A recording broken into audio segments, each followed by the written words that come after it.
ओम महालक्ष्मी च धीमहि विष्णु पत्नी च धीमहि तन्नो लक्ष्मी प्रचोदयात्। धर्म साधना परिवार के सभी सदस्यों को अघन मास के गुरुवार की मंगल शुभकामनाएं। मां लक्ष्मी की कृपा सदैव आप और आपके समस्त परिवार पर बनी रहे। पद्म पुराण के अनुसार अघन के महीने में अर्थात मार्ग शीर्ष मास में मां लक्ष्मी की पूजा और स्थापना करने की परंपरा है। मान्यता है कि पूरे मार्ग शीर्ष मास में तुलसी और लक्ष्मी की पूजा करने से स्थिर लक्ष्मी का वास आपके घर में होता है। और अगर पूरे महीने में नहीं कर पाते हैं तो अघन मास के गुरुवार के दिन तो जरूर मां लक्ष्मी की और तुलसी जी की पूजा करनी चाहिए और अन्न का दान करना चाहिए। इससे महालक्ष्मी प्रसन्न होती हैं और उनके आगमन के बाद घर में उनका स्थायित्व बना रहता है, अर्थात स्थिर लक्ष्मी का वास बना रहता है। तो हर गुरुवार को लक्ष्मी की पूजा जरूर करनी चाहिए। तो 4 गुरुवार इस महीने में पड़ रहे हैं। आप चाहे तो चारों गुरुवार के व्रत कर सकते हैं। और मान लीजिए कि आप पहला गुरुवार नहीं कर पा रहे हैं किसी भी कारणवश, जैसे कि कई भक्तों के प्रश्न आए हैं कि पहले गुरुवार को हम नहीं कर पाए तो क्या हम इसके बाद वाले गुरुवार के व्रत कर सकते हैं? जी हाँ, बिल्कुल कर सकते हैं। मान लीजिए किसी भी कारणवश अगर आपका पहला गुरुवार छूट भी जाए तो दूसरे गुरुवार को आप यह व्रत धारण कर सकते हैं। फिर तीसरा और चौथा, इस प्रकार से 3 गुरुवार आप कर सकते हैं। अब जैसे कि कई भक्तों के प्रश्न आए हैं कि कितने गुरुवार के व्रत करने चाहिए, तो देखिए मार्गशीर्ष मास में जितने भी गुरुवार आते हैं उन सभी गुरुवार का व्रत आप मां लक्ष्मी की पूजा आराधना करने के लिए धारण कर सकते हैं। तो मार्गशीर्ष मास में जितने भी गुरुवार आते हैं उन गुरुवार को मां लक्ष्मी की कृपा की प्राप्ति के लिए संकल्प लेकर आप व्रत धारण कर सकते हैं। और इसके बाद जो अंतिम गुरुवार होगा उस दिन आप उद्यापन कर देंगे। अब जैसे कई भक्तों के प्रश्न आए हैं कि यह व्रत कितने साल तक करने चाहिए, तो देखिए कम से कम 12 साल तक नियम के अनुसार यह व्रत किया जाता है। मतलब हर साल आप मार्गशीर्ष मास में व्रत प्रारंभ करते हैं और फिर अंतिम गुरुवार को व्रत का उद्यापन कर देंगे। इस प्रकार से 12 साल तक नियम पूर्वक कीजिए और 12वें साल विधि विधान से इस व्रत का उद्यापन कर सकते हैं। तो मतलब जैसे कई भक्तों के प्रश्न आए हैं कि क्या पूरे वर्ष यह व्रत धारण करना पड़ता है? नहीं, सिर्फ मार्गशीर्ष मास में आप ये व्रत धारण करते हैं और मार्गशीर्ष मास के अंतिम गुरुवार को व्रत का उद्यापन कर देंगे। फिर अगली साल आप फिर से करेंगे। इस प्रकार से नियम पूर्वक यह व्रत 12 वर्ष तक कम से कम करना चाहिए। अधिक आपकी अपनी इच्छा कितने भी वर्ष तक कर सकते हैं। आपका अगला प्रश्न है कि क्या पीरियड्स में भी ये व्रत धारण कर सकते हैं? तो देखिए, अगर आप पहले गुरुवार को शुद्ध अवस्था में व्रत धारण कर पाते हैं तो इसके बाद अगर आपका पीरियड्स भी आता है तब भी आप व्रत करेंगे। पूजा नहीं कर सकते हैं लेकिन व्रत धारण करेंगे।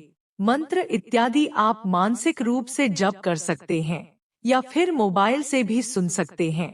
लेकिन अगर पहले ही गुरुवार को पीरियड्स की अवस्था है, अशुद्ध अवस्था में आप हैं, तो पहले गुरुवार को व्रत मत कीजिए। अगले गुरुवार से आप प्रारंभ कर सकते हैं। अब कई भक्तों के प्रश्न आए हैं कि क्या पहली बार हम यह व्रत शुरू कर सकते हैं क्योंकि इस बार अधिक मास लगा है? जी हाँ, बिल्कुल कर सकते हैं। पहली बार भी यह व्रत आप प्रारंभ कर सकते हैं। कोई मन में संशय रखने की आवश्यकता नहीं है। और कई भक्तों के प्रश्न आए हैं कि हम व्रत नहीं कर सकते हैं किसी भी कारणवश, तो क्या हम पूजा कर सकते हैं? जी हाँ, बिल्कुल आप पूजा कर सकते हैं। अगर आप व्रत नहीं भी कर पाते हैं तो भी आप पूजा कर लीजिए। आप चाहे तो अलग से चौकी लगाकर भी पूजा कर सकते हैं।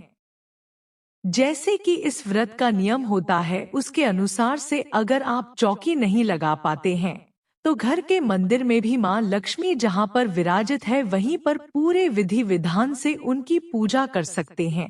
चाहे तो कलश की स्थापना कर सकते हैं या बिना कलश स्थापित ये भी पूजा कर सकते हैं। मतलब देखिए विशेष महत्व होता है मंत्र जप का। तो अगर आपके पास सभी सामग्री ना भी हो, बहुत अधिक पूजा नहीं भी कर पाते हैं, तो कम से कम मंत्रों का जप जरूर कीजिए। कम से कम 16 बार श्री सूक्त का पाठ आप कर सकते हैं, या फिर चाहे तो कनकधारा का भी पाठ कर सकते हैं, या फिर महालक्ष्मी के किसी भी मंत्र का अधिक से अधिक संख्या में जप कर सकते हैं। सुबह और शाम दोनों समय महालक्ष्मी की विशेष पूजा होगी, इस बात का ध्यान रखिए। आप व्रत करें या ना करें, विशेष पूजा आराधना महालक्ष्मी की करनी है, इस बात का आपको ध्यान रखना है। कल गुरुवार है, कल से ही प्रत्येक गुरुवार को आप यह नियम पूर्वक कर सकते हैं। अब बात करें पूजा विधि के बारे में, तो देखिए गुरुवार के दिन आपको प्रातः काल जल्दी उठना है।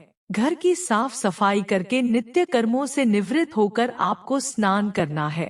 गंगाजल मिश्रित जल से स्नान कर लीजिए। उसके बाद साफ स्वच्छ वस्त्र धारण करके भगवान सूर्य देव को जल दीजिए, और इसके बाद घर के मुख्य द्वार से लेकर अंदर तक, मतलब जहां पर आपका मुख्य द्वार है वहां से प्रारंभ करके और जहां पर आपको चौकी लगानी है वहां तक मां लक्ष्मी के चरण चिन्ह चिन्हित कीजिए।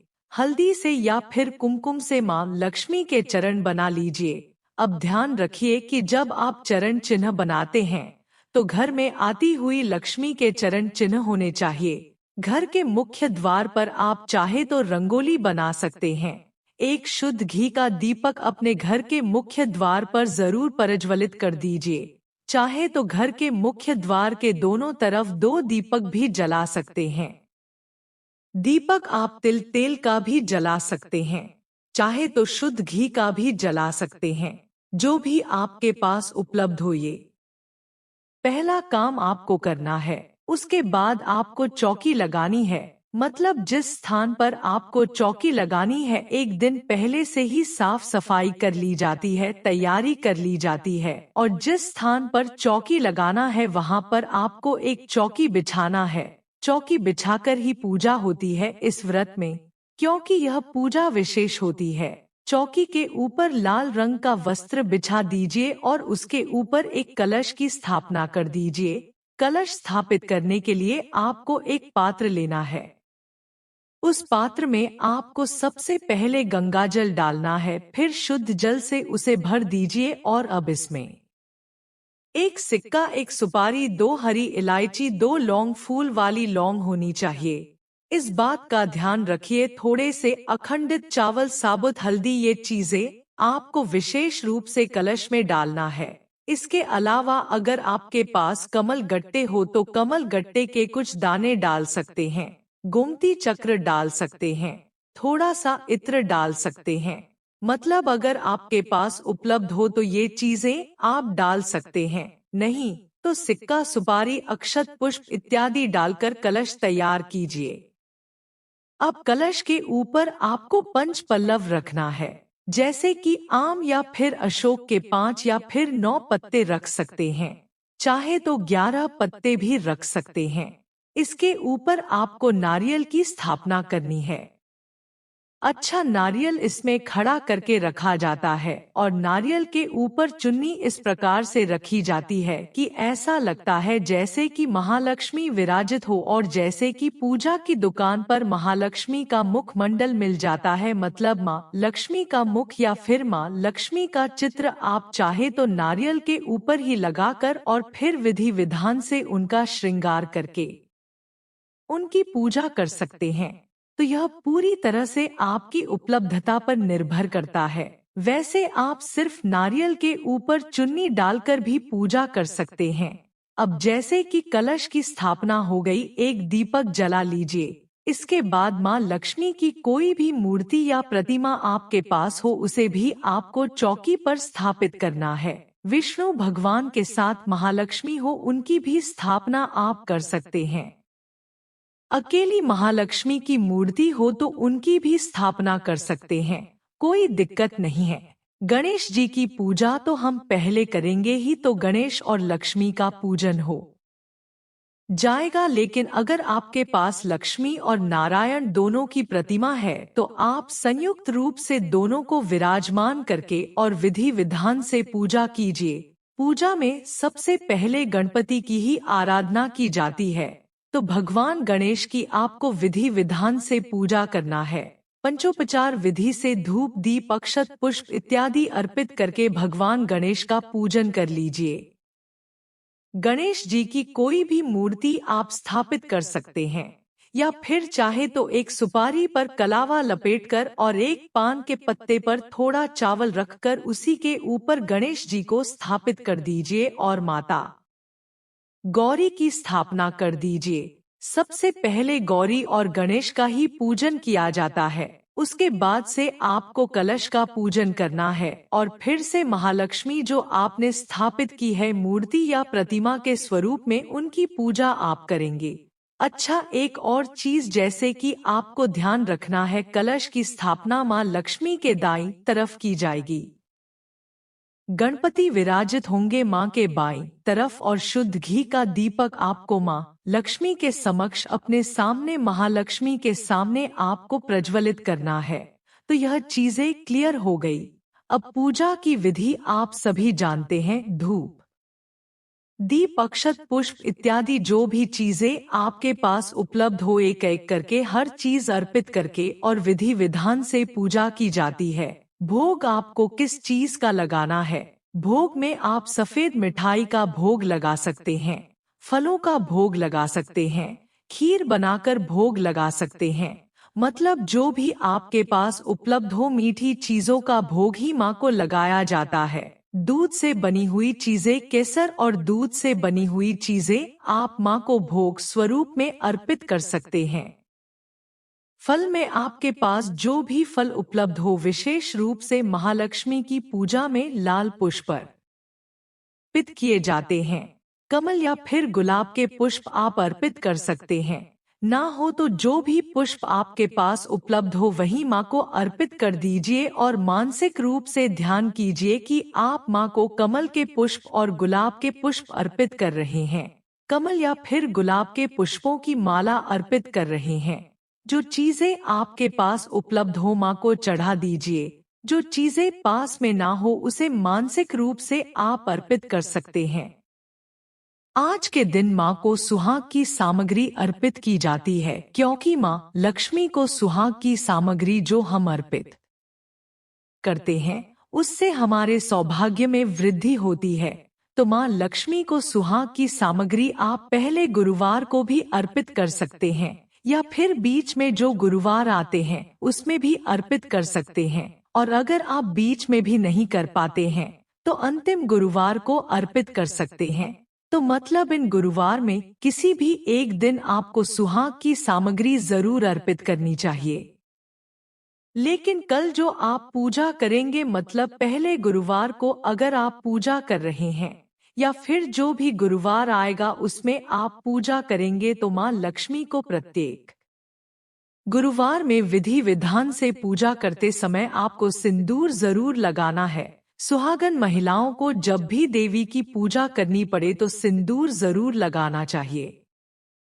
इससे आपका सौभाग्य बढ़ता है। और माँ लक्ष्मी को सिंदूर लगाने के बाद वही उंगली अपने मांग में भरिए और माँ से प्रार्थना कीजिए कि आपको सौभाग्य प्रदान करें। और हाँ, जब आप चौकी की स्थापना कर रहे हैं, माँ लक्ष्मी की पूजा कर रहे हैं, तो अगर आपके पास दक्षिणावर्ती शंख हो तो माँ के पास आप दक्षिणावर्ती शंख रख सकते हैं। और अगर आपने धनवर्षा पोटली नहीं बनाई है तो महालक्ष्मी के सामने कुछ कौड़ियां अर्पित कीजिए, 11 या फिर 5 की संख्या में, और उन कौड़ियों को प्रत्येक गुरुवार को महालक्ष्मी के सामने अर्पित करना है। फिर अंतिम गुरुवार को वो कड़ियां उठाकर अपने धन रखने के स्थान पर एक लाल कपड़े में बांध कर रख सकते हैं, और यह भी आपके लिए लक्ष्मी कुबेर पोटली का ही काम करेगी। तो विधि विधान से गुरुवार के दिन आपको महालक्ष्मी की पूजा आराधना करनी है, उनसे प्रार्थना करनी है। अच्छा, जैसे कि आप व्रत धारण कर रहे हैं तो सुबह की पूजा करने के बाद आपको फलाहार इत्यादि कर लेना है। दिन में आप फलाहार कर सकते हैं। अब देखिए, शाम के समय बहुत से भक्त हैं जो कि शाम को भी फलाहार करते हैं, मतलब गुरुवार को अनाज का सेवन नहीं करते हैं। कई भक्त हैं जिनसे नहीं रहा जाता तो शाम को मीठा भोजन कर लेते हैं। कई भक्त ऐसे भी हैं जो महालक्ष्मी की आराधना करना चाहते हैं, लेकिन स्वास्थ्य ठीक ना होने की वजह से शाम को मीठा भोजन नहीं कर पाते हैं। तो ऐसे में आप चाहें तो व्रत वाला जो नमक होता है, सेंधा नमक, आप उसके द्वारा बना हुआ भोजन कर सकते हैं। लेकिन आपको एक चीज का ध्यान रखना चाहिए, अगर आप व्रत धारण कर रहे हैं और अगर आपका स्वास्थ्य ठीक है, कोई परेशानी नहीं है, तो आप बिना नमक के ही भोजन कीजिए। फिर आपको नमक लेने की आवश्यकता नहीं है। अगर बिल्कुल भी नमक के बिना नहीं रह पाते हैं, इतना स्वास्थ्य खराब है, तभी आपको नमक लेना चाहिए। तो मार्गशीर्ष मास के गुरुवार को सुबह और शाम दोनों समय आपको महालक्ष्मी की पूजा करनी है। सुबह आप जितनी जल्दी हो सके ब्रह्मा मुहूर्त में पूजा कर लीजिए और शाम को संध्या काल में, मतलब प्रदोष काल में जो समय होता है महालक्ष्मी की पूजा का, उस समय में आपको पूजा करना है। और हाँ, महालक्ष्मी की पूजा है तो शुद्धता का ध्यान रखना अत्यंत आवश्यक है। तो सुबह तो आप स्नान करके पूजा करेंगे ही, शाम के समय भी पूजा करने से पहले आप स्नान जरूर कर लीजिए। स्नान नहीं कर पाते हैं तो हाथ पांव धोकर वस्त्र अवश्य बदल लीजिए और शुभ रंगों के वस्त्र धारण कीजिए। काले या फिर गहरे नीले रंग के वस्त्र नहीं धारण करना है। एक और चीज, इस व्रत में नियम पूर्वक मंत्रों का जप करना चाहिए। कमल गट्टे की माला से महालक्ष्मी के किसी भी मंत्र का आप जप कर सकते हैं, या फिर आप चाहे तो कनकधारा या फिर श्री सूक्त का पाठ कर सकते हैं। अब जैसे कि गुरुवार का दिन भगवान श्री हरि विष्णु को भी समर्पित होता है, तो सबसे पहले नारायण की पूजा, मतलब भगवान श्री हरि विष्णु की पूजा अत्यंत आवश्यक है। भगवान श्री हरि विष्णु के मंत्रों का जप करने के बाद ही आपको महालक्ष्मी के मंत्रों का जप करना है, और महालक्ष्मी श्री हरि विष्णु के साथ आपके घर में विराजित हो, इसके लिए दोनों से प्रार्थना करना है। मतलब श्री हरि विष्णु और महालक्ष्मी दोनों की कृपा आपको चाहिए। इसके लिए आपको दोनों की संयुक्त पूजा करनी चाहिए। और महालक्ष्मी व्रत में कथा भी जरूर सुनी जाती है, तो कथा की वीडियो आपको कल सुबह मिल जाएगी, जरूर देख लीजिएगा। कथा आप सुबह भी सुन सकते हैं, चाहे तो शाम को भी सुन सकते हैं, या फिर दोनों समय सुन सकते हैं। एक और चीज जो आपका प्रश्न आएगा कि महालक्ष्मी की आरती करें या ना करें। देखिए, सुबह की पूजा में भी आपको माँ लक्ष्मी की आरती करनी है। शाम को भी जब आप पूजा करेंगे तो माँ लक्ष्मी की आरती आपको जरूर करना चाहिए। तो सुबह शाम दोनों समय माँ लक्ष्मी की आरती होगी, पूजा होगा। अपनी इच्छा के अनुसार आप धूप, दीप, अक्षत, पुष्प इत्यादि जो भी चीजें आपके पास उपलब्ध हो, उनसे माँ लक्ष्मी की पूजा कीजिए। अधिक से अधिक मंत्र जप करने का प्रयास कीजिए। और जो भक्त अघन गुरुवार का व्रत धारण कर रहे हैं, उन्हें गुरुवार के दिन ब्रह्मचर्य के नियम का पालन करना चाहिए। मान लीजिए आप सिर्फ पूजा कर रहे हैं, व्रत नहीं धारण कर रहे हैं, तो आपको शुद्ध और सात्विक भोजन लेना चाहिए, बिना लहसुन प्याज का, और व्रत का संपूर्ण फल आपको प्राप्त हो। इसके लिए विशेष रूप से आपको ध्यान रखना है, किसी की भी निंदा, किसी की भी चुगली आज के दिन आपको नहीं करना है। वैसे तो कभी भी नहीं करना चाहिए, लेकिन जब हम व्रत धारण करते हैं तो विशेष रूप से इन बातों का ध्यान रखना चाहिए। नहीं तो हमारे किए गए व्रत का जो फल होता है वह बहुत कम हो जाता है या फिर ना के बराबर रह जाता है। इसलिए जब कोई भी व्रत या पूजा करते हैं तो सकारात्मक ऊर्जा का भाव आपके मन में रहे, इस बात का ध्यान रखिए। पूरे दिन महालक्ष्मी के नाम का मंत्र का उच्चारण करते रहिए, ध्यान करते रहिए, मतलब मन ही मन माँ लक्ष्मी के मंत्रों का जप करते रहिए।